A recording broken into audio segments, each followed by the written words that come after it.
राजनीतिक गलियारों की बड़ी घमासान, सरकार की मनमानी, विपक्ष का आक्रोश।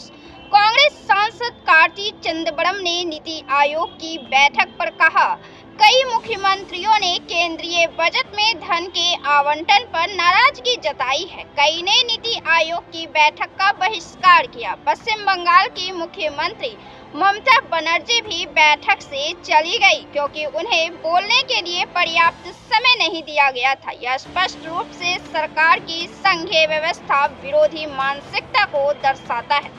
यह भारत के लोगों द्वारा दिया गया जनादेश नहीं है। भारत के लोगों ने सहमतिपूर्ण सहयोगात्मक सरकार के लिए एक मतता दी है। एनडीए को इसका सम्मान करना चाहिए और सभी मुख्यमंत्रियों की चिंताओं को ध्यान में रखना चाहिए और सही मायने में संघीय तरीके से काम करना चाहिए। बुनकरों को होगा फायदा, केंद्रीय मंत्री पवित्रा मार्गेरिटा ने कहा। आज कपड़ा मंत्रालय द्वारा बुनकर एवं कारीगर उत्थान अप स्किलिंग प्रोग्राम की शुरुआत की गई है।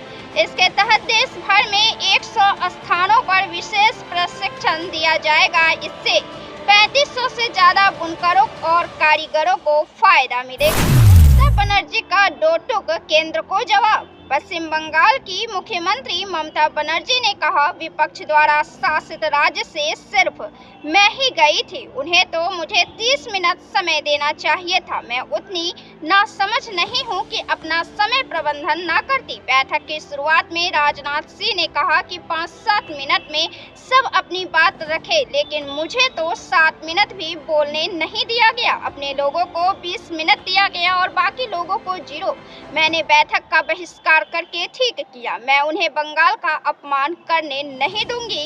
अन्य राज्यों में जो विपक्षी पार्टियां सरकार चला रहे हैं, उनके साथ मैं मजबूती से खड़ी। चटर्जी का ममता बनर्जी पर अपमानित कटाक्ष। पश्चिम बंगाल की मुख्यमंत्री ममता बनर्जी के आरोपों पर भाजपा नेता लोकेश चटर्जी ने कहा, बैठक से बाहर आकर वो जो बोल रही हैं वो झूठ बोल रही हैं। उनको ड्रामेबाजी करनी थी। उन्होंने स्क्रिप्ट के हिसाब से एक्टिंग की है। उन्होंने पहले ही बता दिया था कि क्या होने वाला है। जनता के साथ विश्वासघात। हरियाणा विधानसभा अध्यक्ष ज्ञानचंद गुप्ता ने नीति आयोग की बैठक पर कहा, नीति आयोग कोई राजनीतिक संस्था नहीं है। देश के विकास के लिए नई नीतियों पर विचार विमर्श कर निर्णय लेने के लिए आयोग बना है। जो मुख्यमंत्री इसमें नहीं गए, उन्होंने अपने प्रदेश की जनता के साथ विश्वासघात किया है। इसका साफ अर्थ यह है कि वे अपने प्रदेश की तरक्की नहीं चाहते। अशोक चौधरी ने दिया श्रद्धांजलि। जदयू के पूर्व विधायक राजीव रंजन का पार्थिव शरीर अंतिम दर्शन के लिए बिहार विधानसभा लाया गया। बिहार सरकार में मंत्री अशोक चौधरी ने कहा, हम सबके लिए व्यक्तिगत क्षति है। वे सिर्फ पूर्व विधायक नहीं थे बल्कि पार्टी के राष्ट्रीय प्रवक्ता भी थे। निश्चित रूप से पार्टी को बड़ा झटका लगा है। हमारे लिए यह व्यक्तिगत क्षति।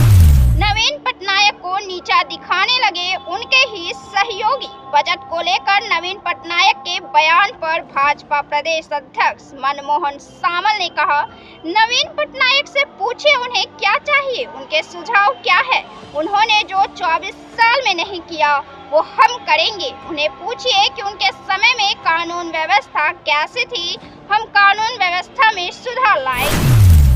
बजट को बताया भविष्यवाणी बजट। केंद्रीय मंत्री जितेंद्र सिंह ने केंद्रीय बजट 2024 पर कहा, यह भविष्यवाणी बजट है। स्टार्टअप, रोजगार जैसे विषयों पर विशेष बल दिया गया है। एंजल टैक्स को हटाया गया है। महिला सशक्तिकरण पर भी बल दिया गया है। स्पेस सेक्टर के लिए हमने अब पब्लिक और प्राइवेट भागीदारी खोल दी है। अगले 10 साल में भारत की स्पेस इकोनॉमी 5 गुना बढ़ेगी।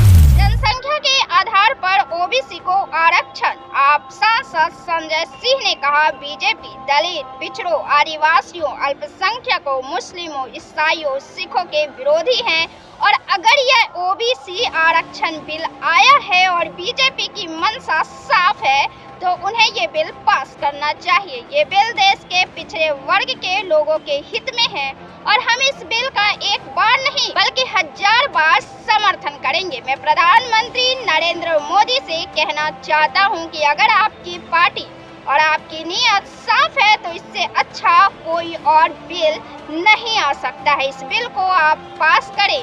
जनसंख्या के आधार पर ओबीसी के लिए आरक्षण होना चाहिए। इस बिल का विरोध करके बीजेपी ने अपना असली चेहरा पूरे देश के सामने उजागर कर दिया। बदलने पर मुख्यमंत्री का आक्रोश। कर्नाटक के उप मुख्यमंत्री डीके शिव कुमार ने कर्नाटक कैबिनेट द्वारा रामनगर जिले का नाम बदलकर बेंगलुरु दक्षिण किए जाने पर कहा, मैं बेंगलुरु से हूँ, ये बेंगलुरु जिला है। हम अपना नाम, अपनी पहचान क्यों खोए? हमें अपने हक की रक्षा करने का अधिकार है। दुनिया बेंगलुरु की तरफ देख रही है। आप इतिहास में देखिए कि अटल बिहारी वाजपेयी ने बेंगलुरु के बारे में क्या कहा था। मैं उस नाम को खोना नहीं चाहता। गिरिराज सिंह दौरे पर। केंद्रीय मंत्री गिरिराज सिंह 2 दिवसीय दौरे पर जोधपुर पहुंचे। उन्होंने कहा, कृषि के बाद अगर कोई रोजगार देने वाला क्षेत्र है तो वह टेक्सटाइल है, हैंडलूम, हैंडीक्राफ्ट है और जोधपुर एक बहुत बड़ा हैंडलूम हैंडीक्राफ्ट का सेंटर है। मैं यहाँ कल निफ्ट के 2 हॉस्टल कैंपस का उद्घाटन करने आया हूँ। भारत की सरकार हर क्षेत्र में विकास के नए आयाम कर रही है। APJ अब्दुल कलाम को दी श्रद्धांजलि। प्रदेश भाजपा अध्यक्ष वीरेंद्र सचदेवा ने पूर्व राष्ट्रपति डॉक्टर APJ अब्दुल कलाम को उनकी पुण्यतिथि पर श्रद्धांजलि अर्पित की। प्रदेश भाजपा अध्यक्ष वीरेंद्र सचदेवा ने कहा, आज हम उन्हें श्रद्धा सुमन अर्पित करने आए हुए हैं। डॉक्टर APJ अब्दुल कलाम को पूरा विश्व सलाम करता है। आज हम सब उन्हें याद कर रहे हैं, श्रद्धा सुमन अर्पित कर रहे हैं। नेहरू के समय से है, इसलिए है दिक्कत। नीति आयोग की बैठक पर राजद नेता मनोज कुमार झा ने कहा, नीति आयोग क्या है? एक शैक्षणिक अभ्यास के लिए पीएम मोदी ने एक बॉडी बना दी है। इन्हें योजना आयोग से क्या दिक्कत थी? सिर्फ इसलिए दिक्कत हुई क्योंकि ये नेहरू के जमाने से था। तो नेहरू के जमाने की तो बहुत सी चीजें हैं। संसदीय लोकतंत्र नेहरू के कल्पना के बगैर नहीं चलेगी। गणितीय शब्द से सच्चाई नहीं बदलती। 24 घंटे में रद्द करने की बिगुल फूंक रहे अखिलेश। सत्ता में आते ही 24 घंटे में रद्द होगी। देश के सुरक्षा से समझौता करने वाली और सैनिकों के भविष्य से खिलवाड़ करने वाली अल्पकालिक अग्निवीर सैन्य भर्ती। अग्निवीर पर यही मांग हमारी, पुरानी भर्ती की फिर हो बहाल। अमित शाह को पवार ने दिखाया आईना। केंद्रीय गृह मंत्री अमित शाह द्वारा एनसीपी प्रमुख शरद पवार को राजनीति में भ्रष्टाचार का सरगना कहे जाने के कुछ दिनों बाद पवार ने शाह पर पलटवार किया है। शरद पवार ने कहा कि यह अजीब है कि जिस व्यक्ति को सर्वोच्च न्यायालय ने गुजरात से बाहर कर दिया हो, वह देश में इतना महत्वपूर्ण मंत्रालय का नेतृत्व कर रहा है।